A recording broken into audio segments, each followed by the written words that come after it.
欢迎来到西山区先锋家庭农场，我是农场总经理于永军。农场成立于2003年，有近20年的花卉栽培历史。目前农场占地80亩，有温室3万平方米，年生产凤梨、红掌、仙客来等盆栽花卉30万盆。我们的优势是产品质量稳定，可周年供货。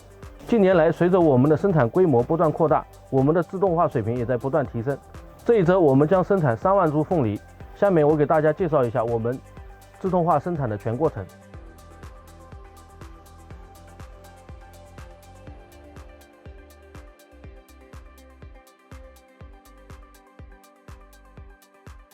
大家好，这是德国麦雅公司 TM1610盆栽机生产线。接下来将由我为大家讲述机械的性能。这台机械是麦雅的 BZ6030小包装机制解压机，内部含有轻柔解压和处理机制的机械构造。经过它解压后的机制颗粒度均匀，最大限度地保证了不破坏机制的原有结构。它可以处理300升以下的所有包装机制，最高可每小时解压35包，工作效率高，操作简单。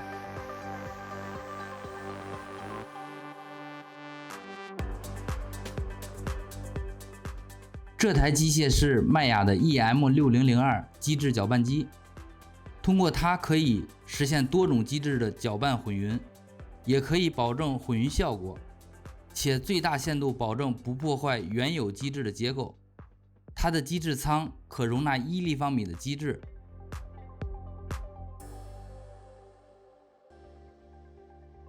搅拌时间可从5至30分钟自由调节。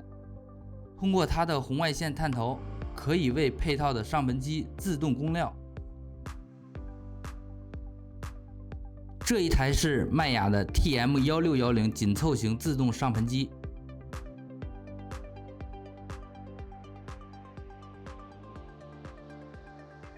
这是花盆上盆单元，配套的花盆支架上可以放置80至100个花盆，用于实现花盆的自动上盆。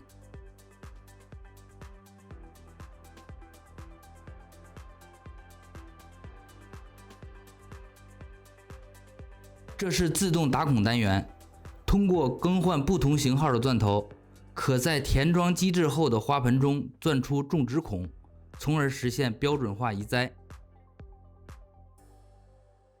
通过它可以实现花盆的自动分离、自动填土、自动压实、自动钻孔、自动输送，整个过程在上盆机上同时完成，可用于5至21厘米的花盆，效率可达2800盆每小时，生产效率高，操作简单。